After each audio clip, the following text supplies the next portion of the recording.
kemudian mulia. Bahkan Sa'ad bin Abi Waqqas juga punya hubungan kekerabatan dengan Rasulullah dari jalur ibunya Rasulullah SAW. Jadi ibunya Rasulullah yang bernama Aminah, ya, beliau punya nenek buyut, kakek buyut yang nanti ketemu dengan nasabnya Sa'ad bin Abi Waqqas.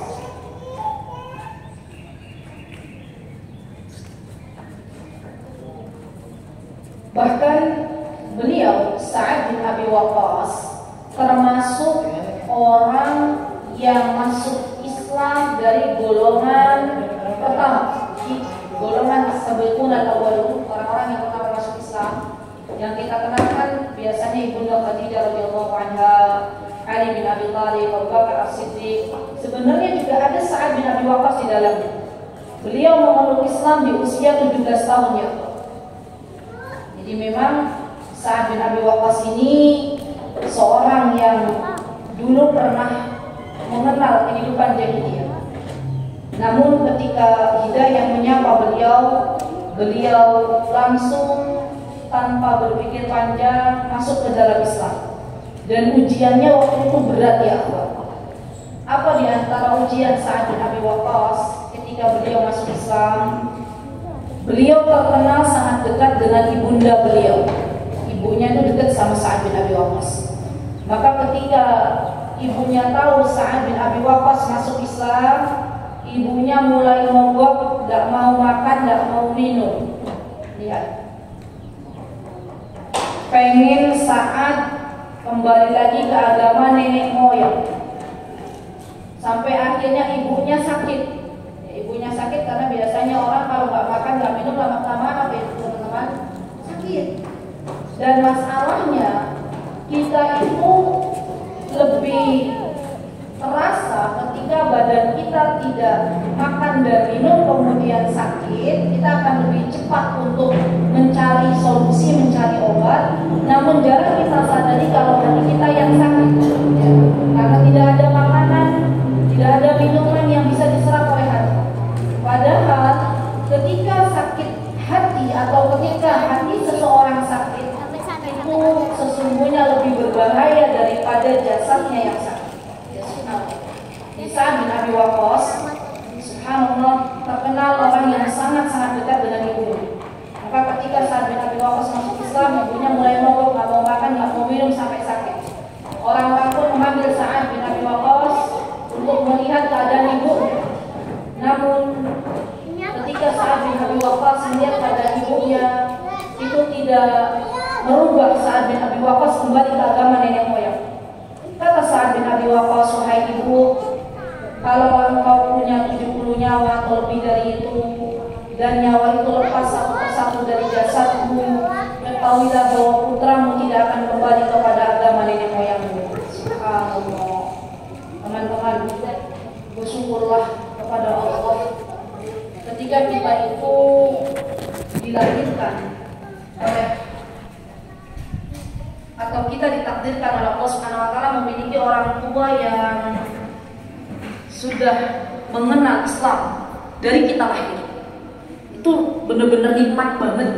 Benar-benar sebuah kenikmatan yang kadang kita jarang sadar. Baru kita sadar ketika kita melihat kisah-kisah bagaimana perjuangan kawan-kawan kita yang muhalaf. Ya. Teman-teman tahu kisah yang ibu yang kayaknya pernah dulu di sini juga pernah beliau sampaikan bahwa beliau dulu adalah seorang hijab ya, semoga Allah menjaga beliau. Beliau dulu seorang misionaris ya, mengajak orang-orang untuk masuk Kristen, kemudian hidayah menyapa, akhirnya beliau harus keluar dari rumah beliau dengan anaknya sampai menginap di musola kecil ya. Sampai subhanallah akhirnya kemarin terakhir sebelum beliau kembali ke rumah keluarga besarnya, beliau juga bertanya kepada saya apa yang harus saya lakukan Ustazah ya. Saya takut kalau di sana memakan sesuatu yang tidak halal, saya takut di sana fitnahnya begitu besar, Masya Allah. Jadi luar biasa ya Allah. Orang-orang muhalaf, orang-orang yang baru masuk Islam itu ujiannya banyak. Saya juga pernah mendengar kisah di mana seorang wanita dia masuk Islam, dikeluarkan oleh ibu bapaknya, dan sebelum dikeluarkan dari rumah kepalanya dijeduk-jeduk di dinding sampai akhirnya dia pingsan. Dibawa oleh kawan-kawannya ke rumah sakit, dia mengalami gagal otak. Itu yang terjadi. Jadi untuk masuk ke agama Allah itu adalah perjuangan yang sangat luar biasa bagi kawan-kawan kita yang lain. Bagi kita yang lahir dalam keadaan orang tua kita sudah masuk Islam, kita tidak merasakan. Tapi bagi teman-teman kita yang dia baru masuk Islam, pasti ini adalah sebuah hal yang sangat berat. Apalagi sampai tidak diterima oleh keluarga besar. Dan ini banyak kisah-kisah orang mukallaf yang berjuang mempertahankan iman untuk tidak lagi kembali ke agama yang dianutnya yang dulu beliau anut, subhanallah. Dan dari kisah-kisah ini akhwat, seharusnya kita bertambah rasa syukur kita kepada Allah Subhanahu wa taala. Dan saya melihat dari teman-teman yang baru masuk Islam, mereka itu merasa, saya kalau ngobrol mereka itu merasa, ya Allah, saya kalau lihat teman-teman saya yang sudah duluan mengenal Islam itu rasanya gini kan mereka. Kenapa? Karena mereka sudah duluan start mengumpulkan bekal untuk hari setelah kematian. Sudah duluan sholat, sudah duluan puasa, sudah duluan zakat. Saya baru usia 35 baru mulai start sholat. Maka dari itu tidak heran ya akhwat, kalau banyak orang-orang yang baru masuk Islam di usia yang sudah tidak lagi muda, mereka tuh semangat ketika melakukan berbagai macam amal saleh.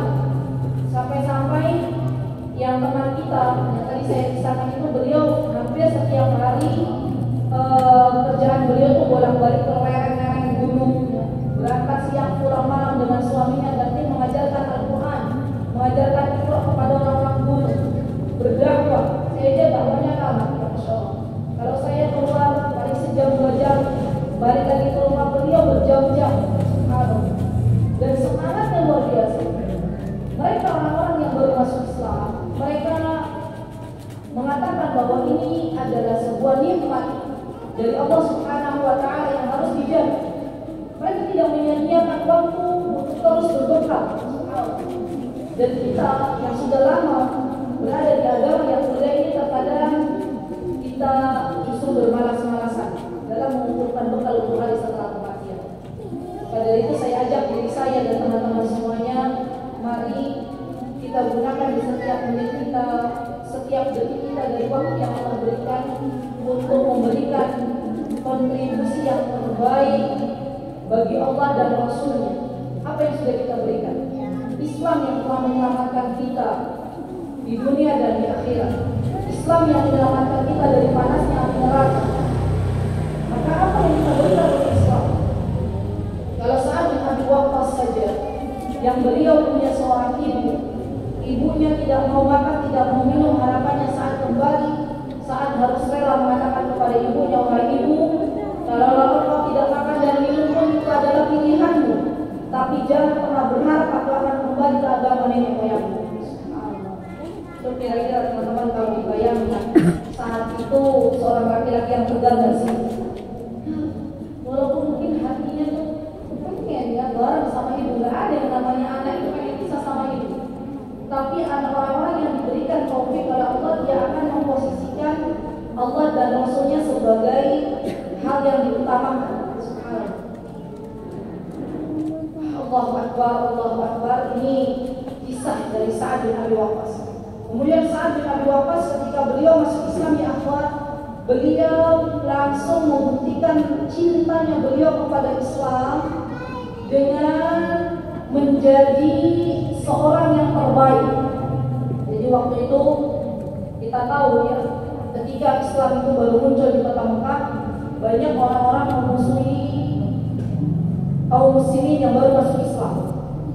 Saat beliau siap untuk membela orang-orang yang beriman yang disakiti oleh musuh-musuh Allah. Di saat itu luar biasa, Masya Allah. Beliau banyak membantu kaum muslimin yang dianiaya oleh orang-orang kafir, ya, orang-orang musyrikin. Dan saat subhanallah, beliau terkenal di akhwat sebagai pemanah yang hobi bakatnya itu hobi memanah, membuat panahan, ya Masya Allah. Dan beliau kalau sekalinya memanah itu langsung fokus dan kena sasaran, ya Masya Allah. Di saat ini terkenal sebagai pemanah yang mulia. Dan Rasulullah SAW juga mendoakan untuk saat apa doanya Rasulullah SAW, wahai Rabbku, jadikanlah ketika saat memanah itu adalah hal yang kau berikan keberkahan di dalam. Jadi saat itu kalau memanah seseorang pasti kena, Masya Allah. Dan ini juga doa dari Nabi kita Muhammad SAW. Karena suatu hari ya kawan, di mana waktu itu Rasulullah SAW berada dalam ketakutan. Ya. Kemudian Rasulullah SAW tidak bisa tidur. Ini hadisnya panjang tapi saya persingkat. Kemudian Rasulullah SAW memberitahukan kepada para sahabat, siapa yang akan menjamin untuk diriku di malam hari ini? Di malam hari ini siapa yang akan menjamin biar saya bisa tidur? Rasulullah SAW. Maka saat pun mengatakan saya ya Rasulullah.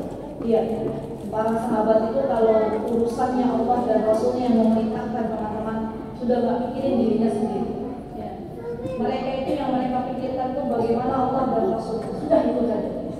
Kenapa ya Allah? Mereka itu sudah tidak lagi memikirkan dirinya sendiri karena mereka paham kalau yang mereka berikan adalah sesuatu yang Allah ridhoi, maka Allah tidak akan mungkin menyia-nyiakan dirinya.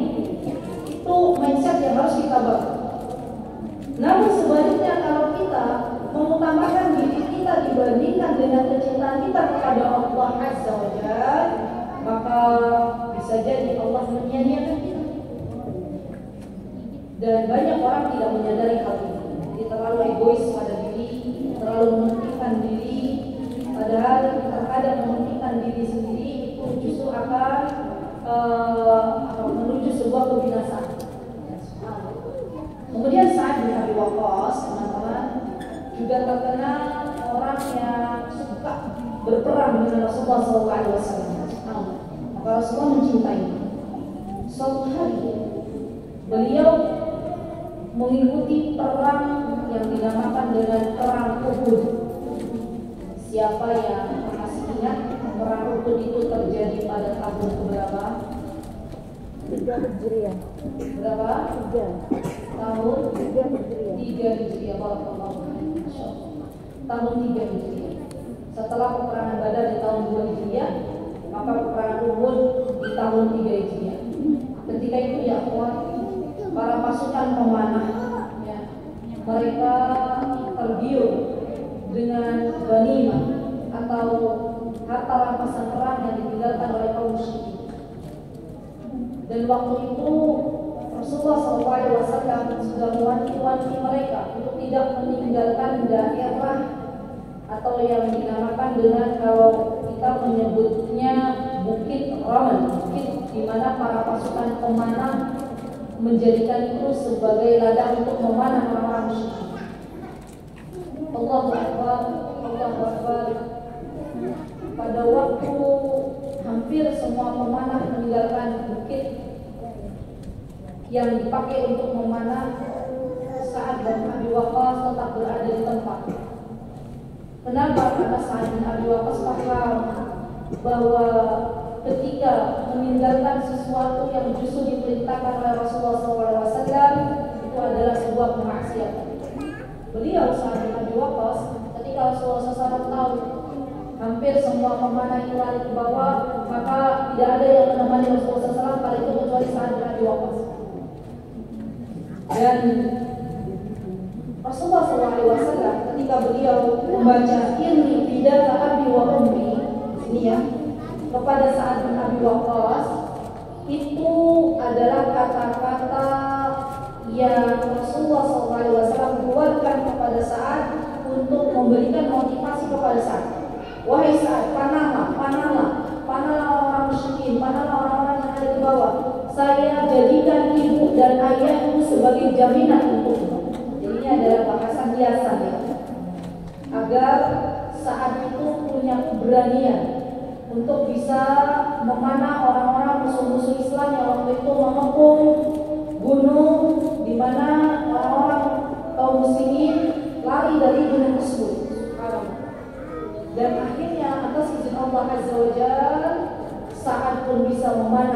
susu Allah Subhanahu wa taala.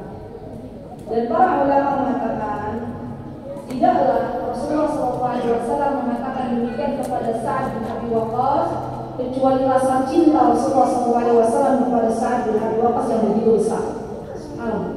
Jadi Sa'ad bin Abi Waqqas termasuk orang yang diberikan jaminan untuk masuk surganya Allah Subhanahu wa taala. Termasuk dari 10 orang yang dijamin masuk surga oleh Allah Subhanahu wa taala. Dan ini juga boleh teman-teman jadi ide ya, untuk kita berkisah di depan anak-anak setiap malam. Di antaranya adalah berkisah tentang 10 orang sahabat yang dijamin masuk surga. Hari ini berkisah tentang Abu Bakar, besok berkisah tentang Umar, besok lagi berkisah tentang Utsman. Semuanya kita kisahkan dari 10 sahabat dan kita katakan kepada anak-anak kita, wahai anakku, lihatlah bagaimana Allah menjamin surga bagi mereka. Kenapa? Karena mereka telah memberikan yang terbaik untuk Allah dan Rasul. Maka kalau kalian mau nanti Allah memasukkan ke dalam surganya Allah, jadilah orang yang bisa memberikan yang terbaik untuk Allah dan Rasul. Saya merinding ya ibu. Saya ketemu sama seorang ibu di mana kata beliau efek dari berkisah kepada anak-anak itu ternyata luar biasa. Ini tuh bilang sejak saya berkisah setiap malam kepada anak saya dengan kisah-kisah heroik para sahabat beliau. Kadang-kadang dia saya kisahkan Khalid bin Walid, kadang saya berkisah tentang Sa'ad bin Abi Waqqas, kadang saya berkisah tentang Ali bin Abi Thalib, tentang para sahabat. Kata beliau, anaknya itu subhanallah sekarang mulai berani. Ya Masya Allah. Jadi dulu tuh kalau pas dibully sama kawannya dia tidak berani. Tapi sejak dikisahkan para sahabat muncullah atas izin Allah keberanian di dalam diri. Masya Allah. Jadi penting yang punya anak laki-laki berkisah ya, kepada para anak-anak kita. Kalau punya anak perempuan, siapa yang akan kita jadikan ide berkisah? Para sahabat. Kita kisahkan bagaimana ummahatul mukminin kepada anak-anak kita. Kita kenalkan dari mulai Ibunda Khadijah radhiyallahu anha sampai Maimunah radhiyallahu anha. Atau kita boleh tambahkan juga para sahabiah lain. Apa tujuannya kita kisahkan kepada penduduk kita yang kuat agar mereka meneladani setiap apa yang telah dicontohkan dari ummahatul mukminin atau ibunya orang-orang beriman. Insyaallah. Baik. Kemudian Sa'ad bin Abi Waqqas juga terkenal sebagai seorang yang sering kali diberikan amanah untuk menjadi seorang pemimpin. Insyaallah ya. Pernah suatu hari Umar bin Khattab memerintahkan Sa'ad bin Abi Waqqas untuk menjadi seorang pemimpin di Basrah. Begitu pula Utsman bin Affan ketika beliau memerintahkan atau menjadi khalifah bagi kaum muslimin, memerintahkan Sa'ad bin Abi Waqqas untuk memimpin di negeri atau di daerah Kufah. Dan itu menunjukkan bahwa Sa'ad bin Abi Waqqas seorang yang memiliki jiwa pemimpin. Insyaallah.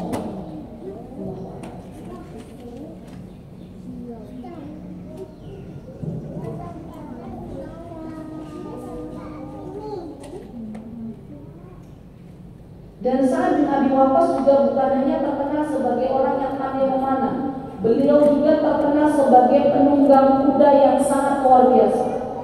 Dia penunggang kuda yang sangat lihai, insyaallah. Dan memang modal untuk peperangan di zaman dahulu kala ya kuat. Ketika belum ada yang namanya tembakan gitu ya. Zaman dulu kala tuh di antara modal untuk berperang adalah memanah dan berkuda. Maka boleh kita ajarkan kepada anak-anak kita bagaimana berkuda, bagaimana memanah sebagai bentuk persiapan kita yang kita berikan untuk anak-anak kita. Ya. Dan kita tidak pernah tahu apa yang terjadi di masa yang akan datang. Bisa jadi di masa yang akan datang teknologi sudah tidak ada. Kembali ke zaman di mana peperangan menggunakan panahan dan kuda. Kita tidak akan pernah tahu nanti apa yang akan terjadi di masa yang akan datang. Yang jelas kita sudah berikan yang terbaik bekal untuk anak-anak kita. Apa di antaranya? Di antaranya adalah kita latih anak-anak kita untuk Kita latih anak-anak kita untuk bisa berkuda dengan tujuan agar anak-anak kita bisa memberikan yang terbaik untuk agama yang kita. Baik, Umar bin Khattab, Utsman bin Affan, bahkan Abu Bakar As-Siddiq radhiyallahu anhu, beliau juga sering memberikan amanah kepada Sa'ad bin Abi Waqqas. Karena memang Sa'ad bin Abi Waqqas di samping beliau berani, juga beliau terkenal sebagai orang yang amanah. Jadi ini kelebihan-kelebihan yang dimiliki oleh Sa'ad bin Abi Waqqas. Kalau punya anak bingung mau namanya siapa, namanya saja Sa'ad. Tapi berat ya kalau orang Indonesia Sa'ad tidak. Baik. Nah, Sa'ad bin Abi Waqqas ya, di masa-masa tua beliau semakin rajin beribadah kepada Allah Subhanahu wa taala. Jadi beliau tuh terkenal orang yang kalau siang saum puasa, kalau malam beliau berqiyamul lail. Dan para sahabat ada yang berpesan kepada Sa'ad bin Abi Waqqas, "Wahai Sa'ad, engkau telah lemah, kenapa engkau gunakan untuk berpuasa?" Apa jawaban beliau? Kata beliau, padahal beliau sudah jadi masuk surga. Kata beliau, "Saya ingin memberikan yang terbaik untuk Allah dan saya ingin Allah mencabut nyawa dalam keadaan sedang berpuasa." Dan Allah ijabah doanya Sa'ad bin Abi Waqqas. Karena memang Sa'ad bin Abi Waqqas didoakan oleh Rasulullah SAW termasuk orang yang doanya diijabah oleh Allah Subhanahu wa taala. Ya. Wajib dakwah Rasulullah. Jadi kalau Ibnu Abbas didoakan oleh Rasulullah SAW orang yang dia pandai dalam ilmu agama, kalau Sa'ad bin Abi Waqqas didoakan oleh Rasulullah SAW dengan dua doa. Doa kalau memanah maka panahannya tepat sasaran, dan doanya dikabulkan oleh Allah Subhanahu wa taala. Jadi Sa'ad ini termasuk tokoh yang kalau berdoa dijawab oleh Allah Subhanahu wa taala. Subhanallah. Jadi Rasulullah SAW itu tahu, beliau itu mendoakan para sahabat sesuai dengan kondisi masing-masing. Apa doa yang Rasulullah SAW berikan kepada Anas bin Malik? Teman-teman tahu? Rasulullah mendoakan Anas bin Malik untuk menjadi orang yang diberikan keturunan yang banyak, harta yang banyak, dan Allah berikan keberkahan di dalam Anas bin Malik. Di dalam kehidupannya kita tahu beliau punya keturunan banyak, ya, punya harta yang banyak. Bahkan hasil panennya kalau orang lain panen satu panen Anas 2 kali.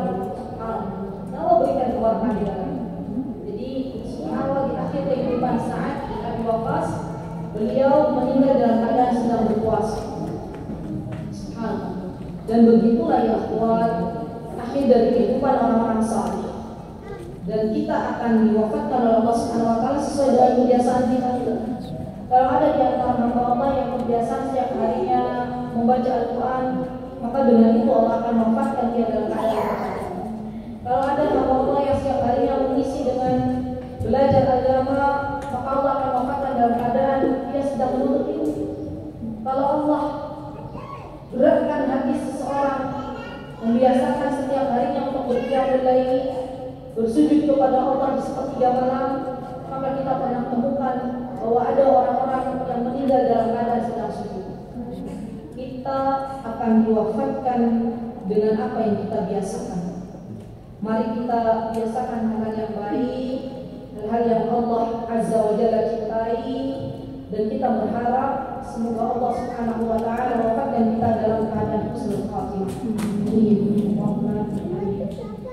Baik, Sa'ad bin Abi Waqqas radhiyallahu anhu telah meninggalkan kita semuanya, namun jasa beliau masih tetap kita kenal, nama beliau masih tetap harum, dan kita berdoa kepada Allah semoga Allah Subhanahu wa taala jadikan anak-anak kita seperti Sa'ad bin Abi Waqqas. Semoga Allah Subhanahu wa taala kumpulkan kita nanti di jannahnya bersama Sa'ad bin Abi Waqqas radhiyallahu anhu. Amin. Allahumma amin. Hadis yang pertama sudah kita baca, dan ada yang kedua yang hampir sama tapi kisahnya beda. Orang yang dicintai oleh Rasulullah SAW dan Rasulullah mencintai siapakah? Beliau. Saya akan baca hadisnya. Haddatsana Abdullah bin Buraidah an abihi kharaja an-nabiy sallallahu alaihi wasallam ila al-masjid wa وأبو موسى يقرأ فقال من هذا؟ فقلت أنا بريدة جعلت في ذلك. قال قد أعطي هذا مزمار من مزامر آل داود. Jadi di sini ya Allah, Abdullah bin Buraidah menceritakan kepada kami dari ayahnya, dari Nabi Muhammad SAW.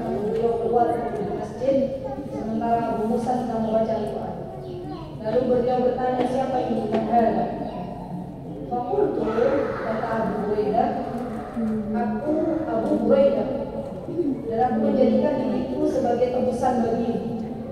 Lalu beliau bersabda, orang ini maksudnya adalah, yang dimaksud adalah Abu Musa al-Asy'ari, adalah seseorang yang diberi salah satu kismat dari keluarga Nabi Daud alaihissalam.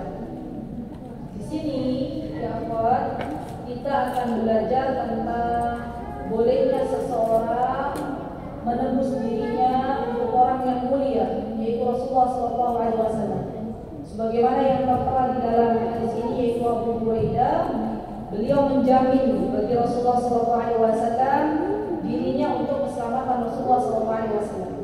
Dan memang subhanallah para sahabat radhiyallahu alaihim, mereka mengorbankan jiwanya untuk keselamatan Rasulullah SAW, menjamin kehidupan Rasulullah SAW dengan jiwa yang diperbolehkan.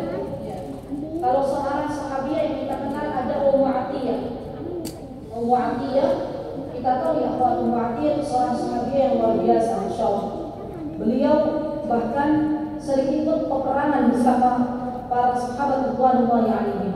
Beliau tahu, beliau cerdas. Beliau kalau lihat peperangan itu berjalan lancar, beliau berada di belakang. Beliau kerjanya Ummu Atiyah ini memasakkan, jadi dapur utama masak bagi para sahabat yang ikut perang. Dan kalau ada yang luka-luka beliau mengobati. Dan pada suatu hari perang Uhud juga, Ummu Atiyah tidak tega melihat ada banyak para sahabat yang gugur di medan peperangan. Dan yang beliau cari waktu itu Rasulullah SAW, keselamatan Rasulullah SAW. Bahkan kalau kita baca kisah yang Ummu Atiyah, maka ada beberapa kusukan yang didapatkan oleh Ummu Atiyah.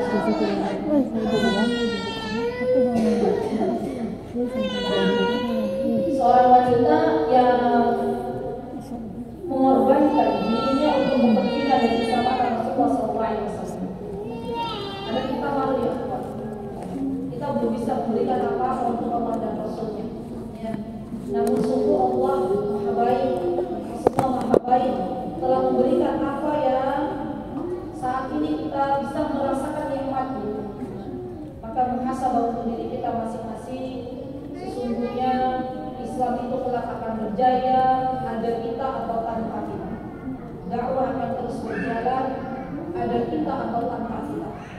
Apakah kita termasuk orang-orang yang ingin dipilih oleh Allah Subhanahu wa Ta'ala di dalam barisan dakwah, di dalam barisan orang-orang yang berkontribusi untuk Islam?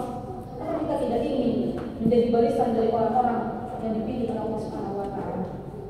Semua adalah pilihan kita. Apakah kita hanya diam saja ketika melihat Islam membutuhkan diri kita, atau kita ingin berkontribusi dengan apa yang Allah berikan kepada kita? Mari kita berikan yang terbaik untuk Islam, sebagaimana Abu Musa al-Asy'ari juga berikan yang terbaik untuk Islam. Apa di antara kontribusi Abu Musa al-Asy'ari yang akan belajar di sini? Di antara kontribusi beliau, sebelum kita panjang lebar siapa Abu Musa al-Asy'ari, beliau itu diberikan suara yang indah oleh Allah Subhanahu wa Ta'ala. Jadi sekalinya Abu Musa al-Asy'ari itu ngaji, semua orang terdiam. Masya Allah, saking indahnya suara yang Allah berikan. Dan Abu Musa tahu bahwa suara yang indah itu adalah nikmat dari Allah Subhanahu wa Ta'ala. Maka beliau ketika diminta oleh Rasulullah SAW untuk membaca Al-Quran, beliau baca. Jadi kebiasaan Rasulullah itu tidak kuat. Terkadang beliau meminta para sahabat untuk membaca Al-Quran di hadapan beliau. Dan ini yang membuat di antara makhluk bisa melembutkan hati kita. Coba saja teman-teman yang punya kawan yang mau baca Al-Quran bagus, ya, minta tolong baca Al-Quran di rumah saya.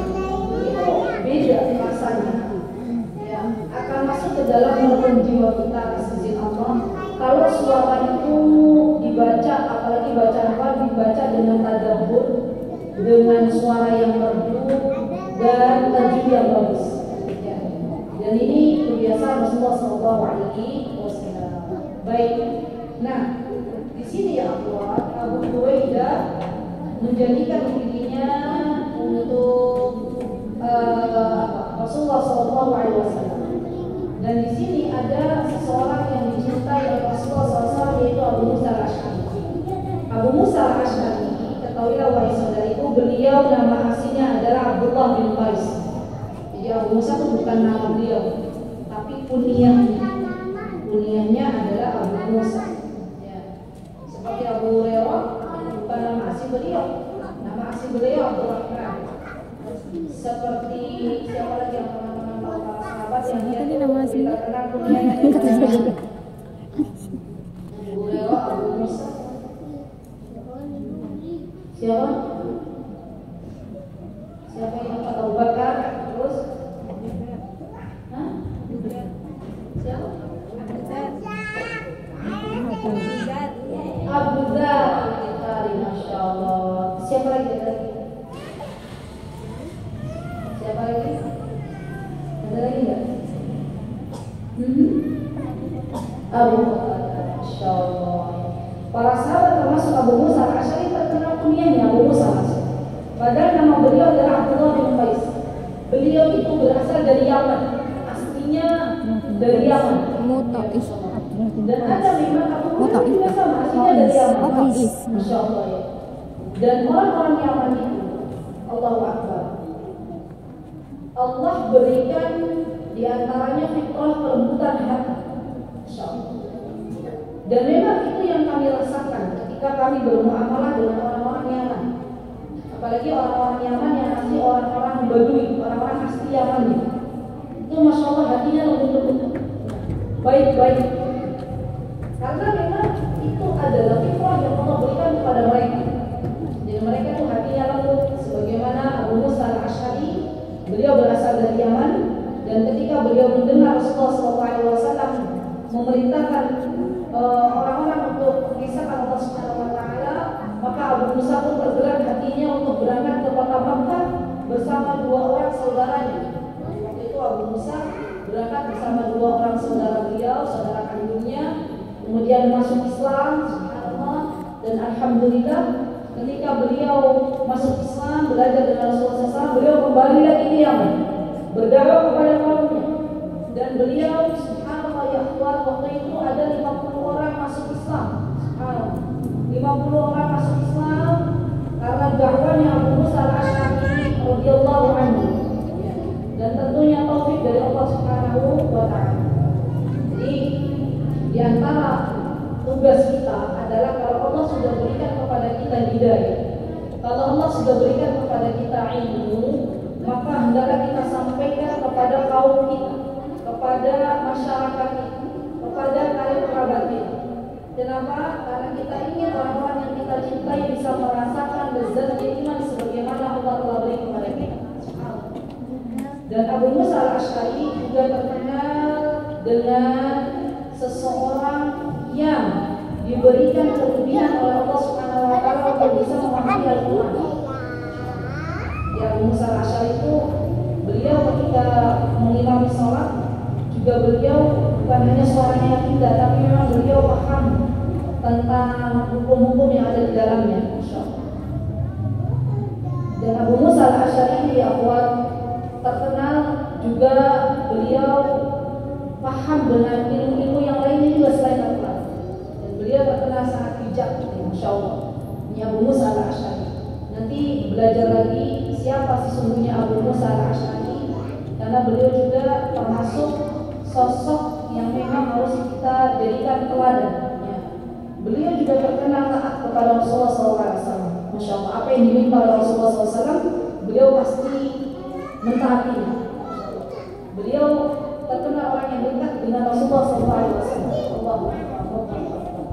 Padahal kita tahu ya bahwa orang-orang yang dia hidup di zaman Rasulullah SAW, mereka yang beriman kepada Rasulullah SAW, mereka terkadang tidak semuanya dekat dengan Rasulullah SAW.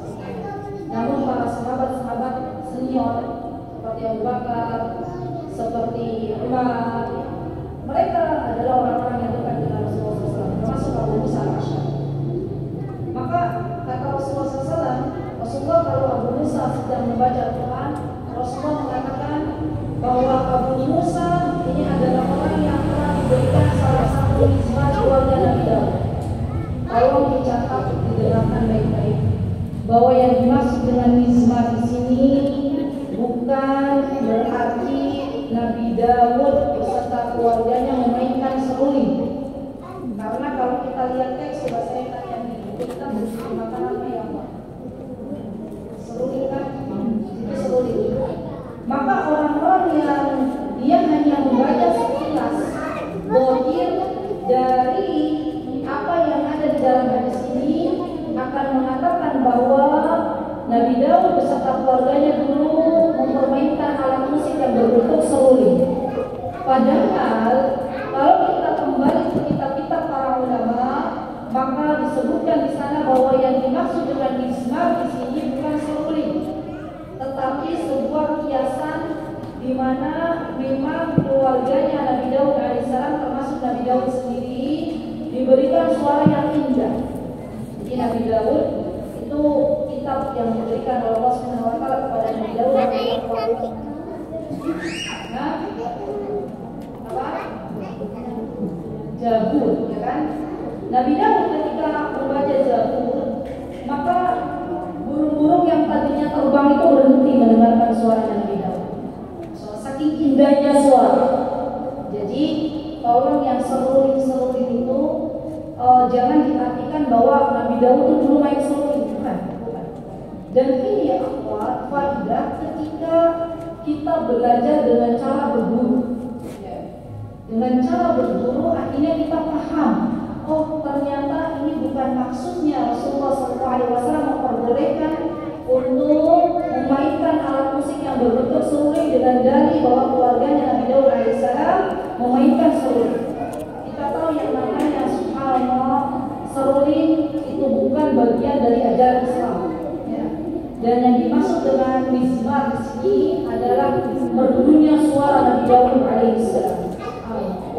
Dan memang Allah Subhanahu wa taala berikan kepada Nabi Daud beserta keluarganya suara yang indah. Dan ini bentuknya adalah kiasan ya. Jadi ketika Rasulullah SAW memberitakan kepada Abu Musa bahwa Abu Musa al-Asy'ari ini seperti keluarga Daud, maksudnya adalah suaranya. Kemudian Abu Musa ketika membaca baik. Abu Musa al-Asy'ari juga terkenal sebagai orang yang ahli ibadah. Jadi berilmu juga ahli ibadah, insyaallah. Beliau biasa mengisi hari-harinya dengan berpuasa. Beliau biasa mengisi hari-harinya dengan qiyamul lail.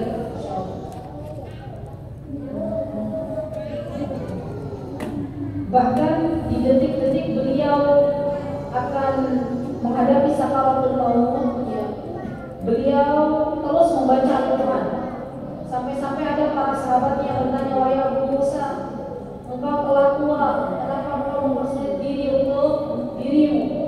Coba, subhanallah, lihat apa jawaban Abu Musa. Kata Abu Musa, sesungguhnya kuda pacu jika mendekati garis lintasan akhir, ia akan mengeluarkan segala kemampuannya, dan yang tersisa dari umurku lebih sedikit dari itu. Ada di syiar alam ibadah. Jadi harusnya kita yang sudah semakin sepuh, yang sudah semakin tua, harusnya kita lebih sadar bahwa kematian semakin mendekat. Bukan bertambah pola, bukan bertambah jauh dari Allah Subhanahu wa taala, tapi harusnya lebih dekat lagi dengan Allah Subhanahu wa taala. Kita kerahkan segala apa yang Allah titipkan kepada kita untuk beribadah kepada Allah Subhanahu wa taala. Saya itu merasa sedih ibu-ibu kalau melihat orang-orang sepuh semakin sepuh justru malah semakin banyak tebar maksiat. Ya. Dikala waktu awal TikTok kami itu, ya waktu awal saya melihat dengan mata kepala saya sendiri ada ibu-ibu subhanallah usianya tidak lagi muda. Kenapa saya lihat usianya tidak lagi muda? Karena sudah banyak keriput-keriput di tangannya. Kemudian berangkat dengan kawan-kawan itu, kemudian beliau sana, beliau sini, dan itu saya lihat direkam gitu ya, di HP. Subhanallah. Allahu Akbar, Allahu Akbar. Kalau ada orang yang melihat, ya, apa yang telah disebarkan dari kemaksiatan yang mereka lakukan, dan itu mengundang fitnah bagi kaum laki-laki, maka itu adalah dosa. Apalagi kalau sampai mereka sudah meninggal, tayangan itu masih ditonton oleh ribuan kaum laki-laki, maka itu akan menghasilkan dosa jariah yang dosanya akan mengalir walaupun ibu-ibunya sudah meninggal dunia. Jadi saya berpesan kepada ibu-ibu, di sini saya lihat ada yang sudah sepuh juga. Yuk, bismillah, kita bareng-bareng. Semakin bertambah usia, semakin dekat dengan Allah Subhanahu wa Ta'ala. Semakin bertambah usia, semakin takut kepada Allah Subhanahu wa Ta'ala. Dan semakin bertambah usia, semakin giat beribadah kepada Allah Subhanahu wa Ta'ala. Mudah-mudahan dengan kita melakukan ini, mudah-mudahan Allah panggil kita nanti untuk kembali kepada Allah dalam keadaan yang terbaik. Kita memohon kepada Allah, ya Allah, semoga Allah Subhanahu wa Ta'ala memberikan kepada kita usia yang barakah, usia yang kita lalui dengan berbagai macam amal saleh. Dan kita berdoa kepada Allah, semoga Allah Subhanahu wa Ta'ala mewafatkan kita semuanya di tanah atau di kota Nabi kita yang mulia, dan kita mendapatkan husnul khatimah. Allahumma rzuqna syahadatan fi sabilik waj'al mautana fi biladi nabiyyika Muhammadin sallallahu alaihi wasallam. Wa sallallahu ala nabiyyina Muhammad wa ala alihi wa ashabihi wa man tabi'ahum bi ihsan ila yaumiddin. Aqulu qawli hadza wa astaghfirullah li wa lakum wa akhiru da'wana alhamdulillahi rabbil alamin. Itu yang bisa saya sampaikan dalam kesempatan yang berbahagia ini. Jikalau ada kebenaran tentunya dari Allah Subhanahu wa Ta'ala, jikalau ada kesalahan dari saya pribadi, saya mohon maaf yang sebesar-besarnya. Semoga Allah Subhanahu wa Ta'ala meridai kita semuanya. Assalamualaikum warahmatullahi wabarakatuh.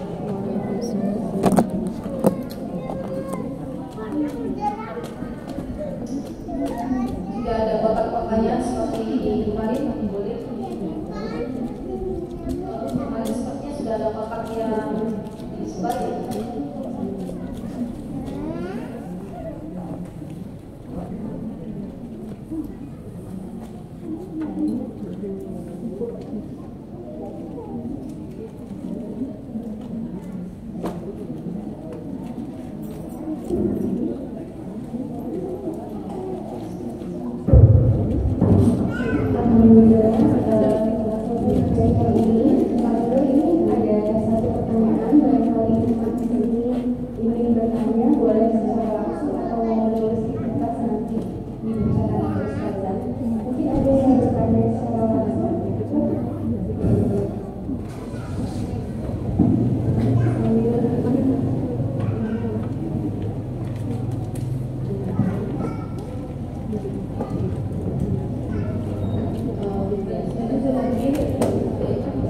Bismillah, Assalamualaikum warahmatullahi wabarakatuh. Waalaikumsalam warahmatullahi wabarakatuh. Izin bertanya Ustazah, maaf lebih dari tema.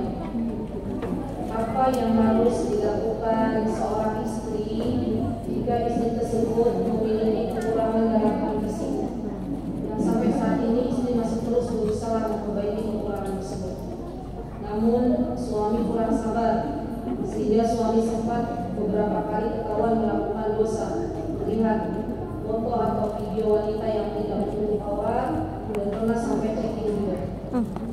Apakah istri berdosa karena menyebab suami melakukan hal tersebut?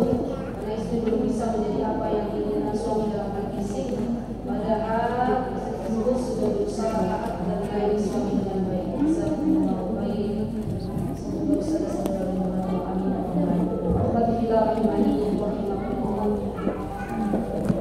Yang ingin saya share pada pagi hari ini, yang pertama adalah ketika Allah menurunkan kepada kita seorang suami, maka syukurlah terlebih dahulu kepada Allah Subhanahu wa Ta'ala.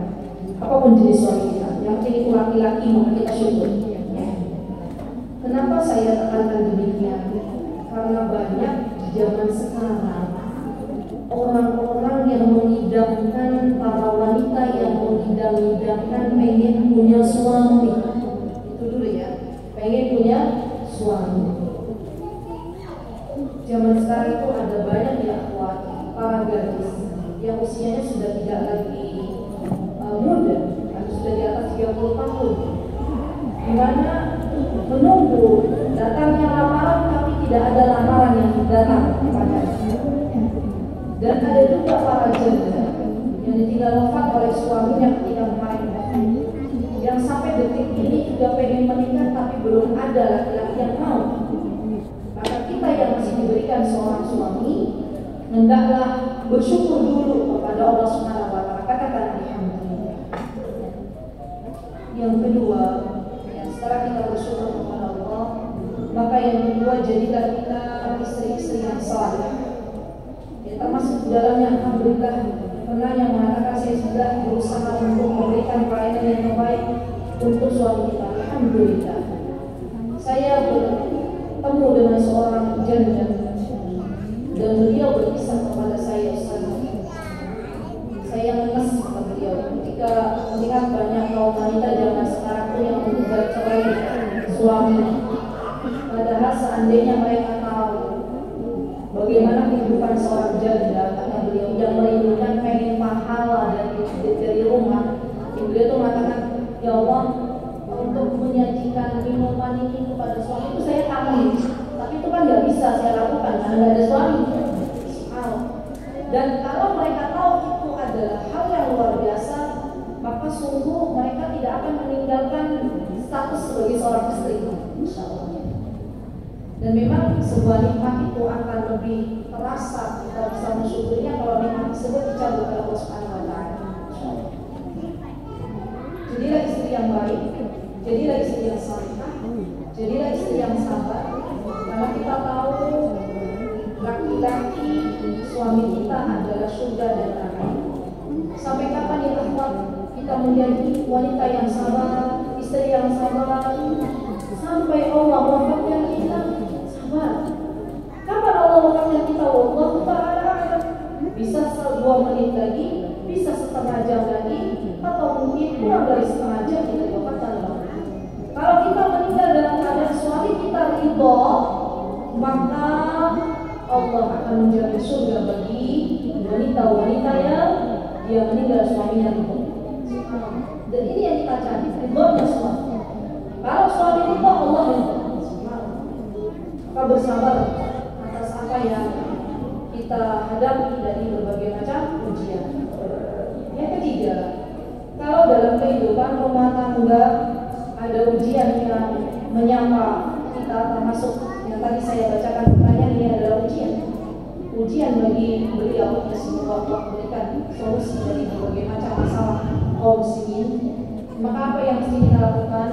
Yang mesti kita lakukan adalah, kalau suaminya masih melenceng, suaminya belum mau taat kepada Allah, suaminya masih bermaksiat kepada Allah, maka apa yang harus dilakukan oleh seorang istri?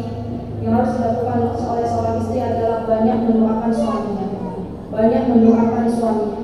Jangan pernah kita lupa untuk mendoakan suami kita, ya Allah, agar Allah solihkan suami kita. Setiap keluarga itu punya ujiannya masing-masing. Jangan kita kira keluarganya Fulan dan Fulana itu luar biasa ya, dia bisa berjalan beriringan.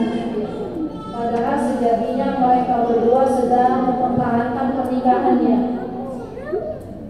Dan itu banyak kisah yang kami temui, karena sekarang itu subhanallah curhatan admin itu lebih banyak kisah rumah tangga. Ya, Masya Allah. Kisah rumah tangga zaman sekarang itu lebih banyak. Kalau dulu kan anak-anak gadis hanya satu, ibu-ibu, bapak-bapak yang lain, tetapi kita rumah tangga. Maka kita berdoa kepada Allah, kita yakin bahwa yang memegang hati suami kita adalah Allah.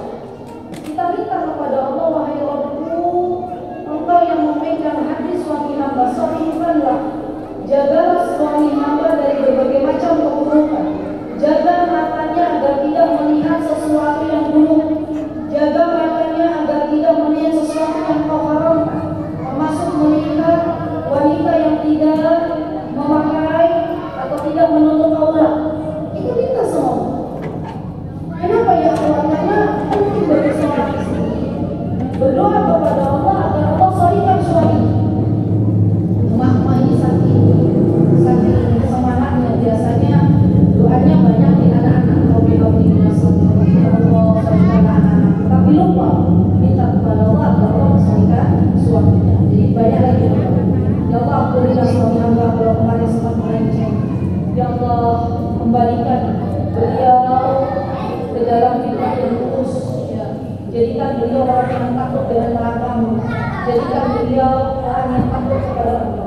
berdoa. Yang kedua ya, setelah kita berdoa kepada Allah Subhanahu wa Ta'ala, maka kita berikan nasihat indah. Dan yang namanya nasihat seorang istri kepada suami itu bukan hanya ucapan, ya, ingat, bukan hanya ucapan, tapi bisa juga dengan sebuah buku yang dihadirkan di dalam rumah, bisa juga dengan ceramah-ceramah ustaz, bisa juga dengan mengajak suaminya untuk mengikuti kajian. Itu nasihat yang diberikan. Kenapa saya katakan demikian? Karena terkadang seorang suami apabila dinasihati oleh istrinya langsung, itu terkadang tidak mau mendengar. Maka penting bagi kita untuk melihat kira-kira suaminya itu senangnya yang seperti apa, nasihat yang bisa masuknya seperti apa. Oh, beliau itu senangnya kalau mendengarkan kajian Ustaz Fulan, kita setelkan. Mendengarkan Syekh Fulan, kita setelkan. Itu cara bijak menasihati seorang suami. Yang ketiga ya adalah bersabar dan bukan tadi dikatakan beliau sudah berusaha untuk sebisa mungkin membuat fisiknya itu jadi lebih membuat hati suaminya senang, tapi ternyata suaminya berpaling bukan karena fisiknya beliau bukan, tapi karena beliau jauh dari Allah Subhanahu wa Ta'ala. Ada juga laki-laki yang sudah Allah berikan istri yang cantik sekali, fisiknya bagus, tapi dia masih tercampur dengan wanita lain. Apa yang menyebabkan demikian? Karena iman yang ada di dalamnya. Ada seorang laki-laki diberikan istri yang biasa-biasa saja, cantik fisik juga tidak terlalu, ya, tapi dia punya kemuliaan hati dan suaminya setia kepada istri. Apa yang menyebabkan suaminya setia tidak berpaling ke lain hati? Karena iman yang ada di dalamnya. Bukan hanya faktor fisik yang dimiliki seorang istri, tapi ingat bahwa jika seseorang itu sudah beriman, sudah takut kepada Allah, maka ia akan takut pula bermaksiat kepada Allah Subhanahu wa Ta'ala. Allah Ta'ala, saya doakan semoga Allah berikan hidayah taufik kepada suami beliau. Semoga Allah Subhanahu wa Ta'ala berikan beliau sabar dalam menghadapi ujian ini, dan semoga Allah Subhanahu wa Ta'ala karuniakan untuk mereka dari sakinah wa rahmah dan anak-anak yang saleh dan saleh.